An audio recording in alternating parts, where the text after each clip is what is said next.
Great oratory allows transparency. The truth should be told, not sold. So unlearn and relearn. I'm a real barber. Real barber tutorial. Let me take off my hat, man. I wanted to talk about something, right?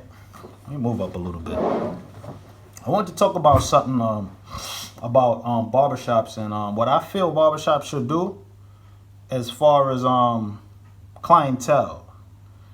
Because I notice what barbers don't understand is the spiritual aspect of the barber shop.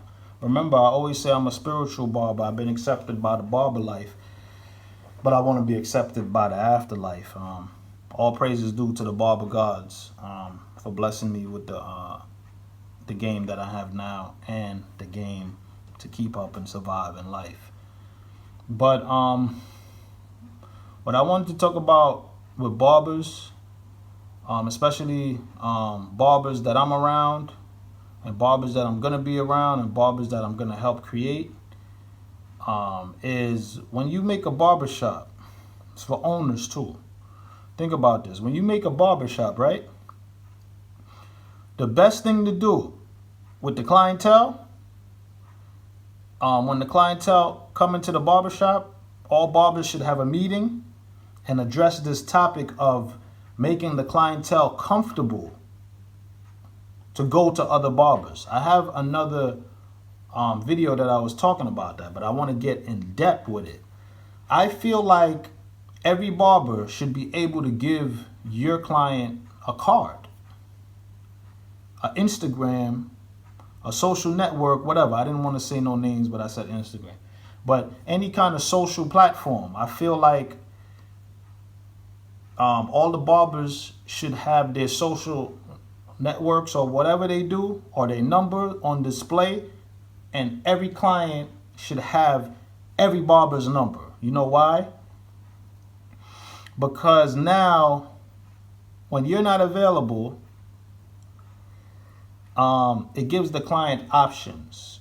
And I believe that when clients have more options, I'm not saying they will take it, because clients are groomed or trained to go to one barber. Most people want one barber to cut their hair. Not most, but a lot of them do. And a lot of them might have two barbers. Some might even have three. So when you have this open barbershop, like an open relationship barbershop, you create a better atmosphere and a better spirit, and that will attract way more customers. More customers will come because they feel comfortable with being able to sit in any barber's chair. This is an open relationship barbershop, meaning that you know what I'm getting at. People now will walk in and say, yo, oh, how much you got? Oh, damn, you booked out? All right, I'm gonna go to Reds, or I'm gonna go to Frank, whoever's available. They got customers like that. But a lot of the time, the barbers make them feel uncomfortable because they'll walk in the shop and then they say, yo, what are you doing here? I used to do that too to my client, but my clients was locked into my appointments and they didn't know when not to come, and they talked to me when they needed a cut. But when I get back, since I've been through this experience, I'm not encouraging nobody to come back to me, because I want to build a new group of clientele. But I know people will come back to me, but those who feel comfortable with the barber that they're with now can stay. And that will be a blessing for you and me, because it keeps me open and it keeps me versatile to do what I want to do, appointments, walk-ins. Because since I've been here, I've been doing walk-ins, and I've now adjusted to that. And I still want structure because I love structure. But at the same time, you want people to feel free to do what they want to do. So now when I create another barbershop, I want it to be like an open barbershop where people could go to whoever they want. Of course, they're going to have their preference, but this is the key. When barbers are in an open environment, this will make them step their game up, because then they'll say, damn, you know what? He likes this chair because he does that. I'm going to add that to my game. I'm going to step my game up. I'm going to do this. I'm going to keep stepping up. It creates better competition, and it creates the barber. It put pressure on all the barbers to be on top of their game. because you don't want to be the only barber that nobody's going to. If everything is open, then that means that you're the problem. If barbers are locking in their clients and not sharing, that's different. But when the shop is open, it's an open environment, and nobody's coming to you, that means something's wrong with you. That's how you identify weaknesses. You understand? So if a strong barber just pop up in the shop and the shop is an open barber shop, he's going to get clientele right away. And other barbers might be jealous of that, but that's just part of the game. And guess what? When that strong barber fill up, he's going to attract other clientele that never came to the shop. Because anytime a new barber comes to a shop, he attracts is something that goes out in the spirit. And the barber gods send people back, send people to the shop. What he's saying is just the barber gods will bless your environment for doing the right thing by your clientele that's supporting the shop and building the shop up. You have to do the right thing for your clientele. Give them options. Give them better opportunities. Like, yo, is full, but yo, my man right there, I know you got it. You need this cut. Go get the cut. The hair gonna grow back, people. These people gonna come back.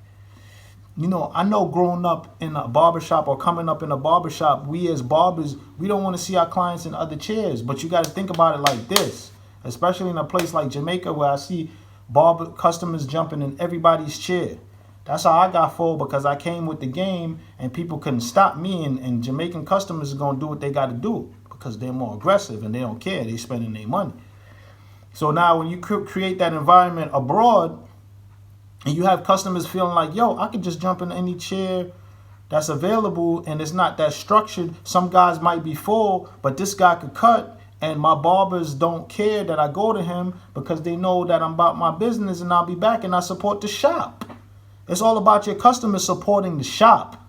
And once they support the shop, you should support them in their habits, because some customers don't like to wait. Some customers want to walk in and get in the chair. Some customers don't want to call. Some customers don't want to see their barber eating. Some customers want to get up in the morning and just come to the shop. They don't want to book an app. They don't want this. They don't want that. So it's options. You know, you want everybody in your shop to be good enough to satisfy everybody that comes in the shop. But that's levels. There's different types of levels to that. It's not always going to be the same. It's always going to be dudes that prefer or comfortable with these barbers. But once you, as the owners, the managers, or the top barbers are promoting your other barbers on your platform, or just saying, yo, my man right here could cut you. They see you sitting in this chair, or they see, yo, go to him.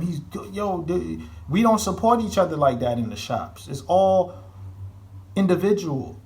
When I was in New York, I go to all the barbershops. Nobody posting up my page. Nobody posting up paparazzi. Nobody shouting out paparazzi. Even people I used to work with never posted me. But I post them on my page. I show them on my page, but nobody shows me on their page. It's a form of ego and selfishness that we got to rid ourselves of in the barber world. Because guess what? The hair gonna grow back, bro. If you nice, you nice. You're gonna have your own market. You're gonna create your own lane, and people gonna drive in that lane like, yo, let me take this lane right here. I'm going down Paparazzi Avenue right now.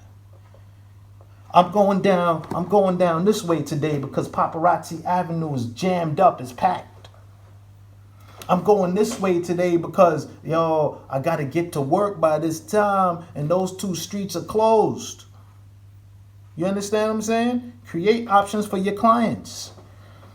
Create options for your clients. You have to do that. That's what makes shops successful.